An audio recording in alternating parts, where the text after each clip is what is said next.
All right, my ink is completely dry, and if you get a point where it looks like it's still wet but it's just not moving, you can take a paper towel, a clean paper towel, and tap it on your surface to see if its ink is dry. I had a pool here, so that I ended up just lifting that up. So we are ready to move on to the next step. So this here is some glossy cardstock. Glossy cardstock is a porous paper that's clay coated. So it's got a shiny look to it, but it's not non-porous. So for this background here, it has to be on a non-porous surface. So I did it on Yupo. You could also do it on like a plastic transparency. That would work as well. But the ink will not lift off if you use it on a porous surface. So I've got an alcohol lift ink pad here. And this is intended to lift up, to rehydrate that alcohol ink and to lift it up. So you do need to make sure that all of this is completely dry before we move to the next step. And then as you can see, you need to make sure that your stamp is completely covered. The ink is glossy, so you can see exactly where it goes on your stamp. Press it down. And I like to have one hand stationary while the other one moves around, pressing it around, making sure that I have good contact with that alcohol ink.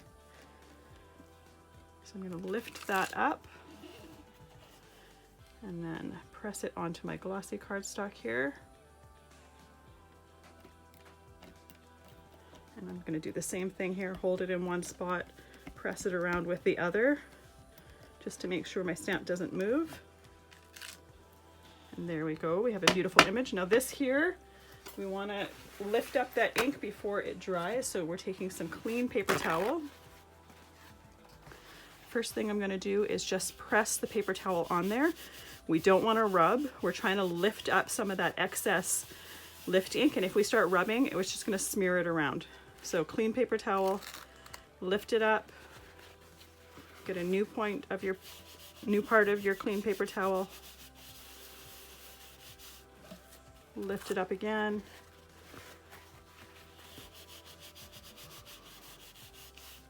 We're going to do that a couple times until we're not seeing ink come up on our paper towel. So that's pretty good. There's not much left. Once we get very little left, then we can start rubbing. And that's just going to remove any excess, and it's just going to clean up your image. Now this part here, that ink was quite heavy there. That's about as clean as I'm going to get it. If I start rubbing too hard, I'm going to start getting like scratches from my paper towel into it. So I'm going to leave that like that, and we'll finish that with the next card. But let's finish this here. So I've got my card base all ready. I'm going to glue my blue mat to the card front.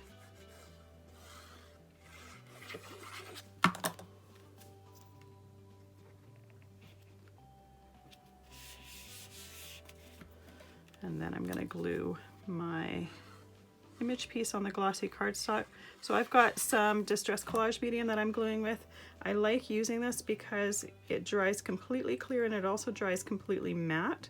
So if anything happens to squeeze out from underneath a layer, you're not going to see it. So we could leave it like this, but why not add a little bit of sparkle? So I'm going to use some Stickles, and I'm just going to outline the wing a little bit. I'm not being ultra precise going around the edges. It's just to add a little bit of sparkle, which basically just gives it a little bit of a different texture on the card, and in my opinion enhances it.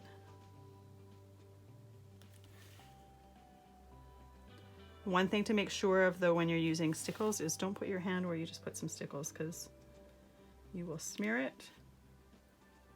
And then depending on how thick of a layer you get or you put on there is going to make a difference in how long it's going to take to dry.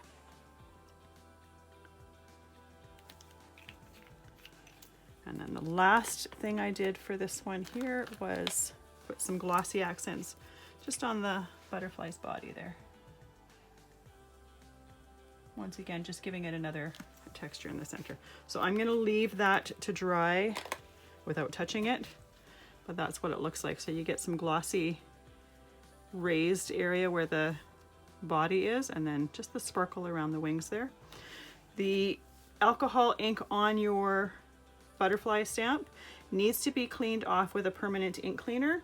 My favorite one is Ultra Clean, but you want to make sure to clean that off. If I were to take that and not clean it off and then say put my alcohol lift ink, I'm gonna contaminate my pad, which is what has already happened. So if you want to keep your pad as clear as possible, make sure to clean off your stamp. There's not really any way, as far as I'm aware, of rehydrating that and getting another stamping out of it. You could mist it with some isopropyl and stamp it, but it's gonna not be as crisp of an image as what we've got here. So you can do that, but it's not going to clean it completely, and it's going to be more of a watercolor look. I'm back for a moment. I figured instead of just talking about it, why not show you what I'm talking about? So I've just got some isopropyl alcohol here, and what I'm going to do is, oh, this is the one that I want. I had 70 and I want 99%. I'm just going to mist my stamp here lightly, and then I'm stamping it right onto glossy cardstock. Alcohol inks don't really look very nice on regular cardstock. They really kind of come alive on non-porous surfaces and glossy cardstocks. So that's what I meant. So you could absolutely use that and create another card with it, and I will. But you do get some spots that are a little bit not nearly as crisp as our original image. But why not use that ink rather than just cleaning it all up?